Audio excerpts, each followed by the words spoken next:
15 avril 1996.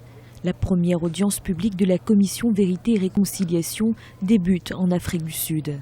Sous la présidence de Desmond Tutu, archevêque du Cap et prix Nobel de la paix, cette instance est chargée de faire la lumière sur les crimes politiques commis pendant l'apartheid. Un processus considéré comme une étape fondamentale dans la reconstruction de la nation sud-africaine. Les premières 10 années ont été très bonnes parce qu'elles ont permis de stabiliser quand même la cohésion sociale en Afrique du Sud entre les races.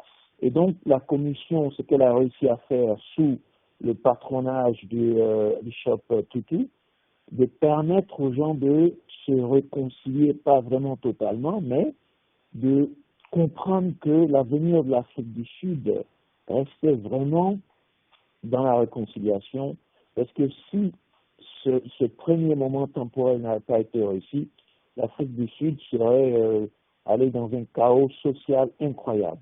Si le travail de la Commission Vérité et Réconciliation a été salué en Afrique du Sud comme à l'international, une partie des familles des victimes se sent aujourd'hui lésées.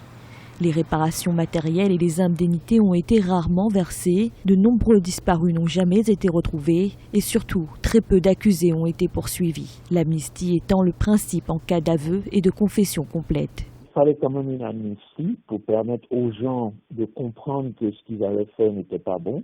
C'est vraiment une façon moderne de construire une nation. L'amnistie, c'est vraiment un premier niveau et les autres niveaux doivent s'intégrer à l'amnistie. Et ce qui a manqué, ce sont les autres niveaux. Et les autres niveaux, surtout, le niveau le plus important, c'est le niveau de justice.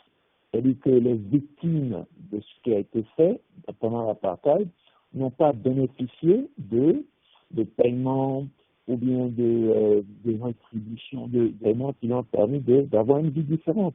Et ça, c'est le problème. Donc, on ne peut pas complètement accuser l'amnistie, parce que l'amnistie, c'était quand même un moment, un outil indéniablement utile qui permettait de stabiliser l'Afrique du Sud. Malgré certaines critiques, la Commission Vérité et Réconciliation sud-africaine est souvent érigée en modèle de réussite.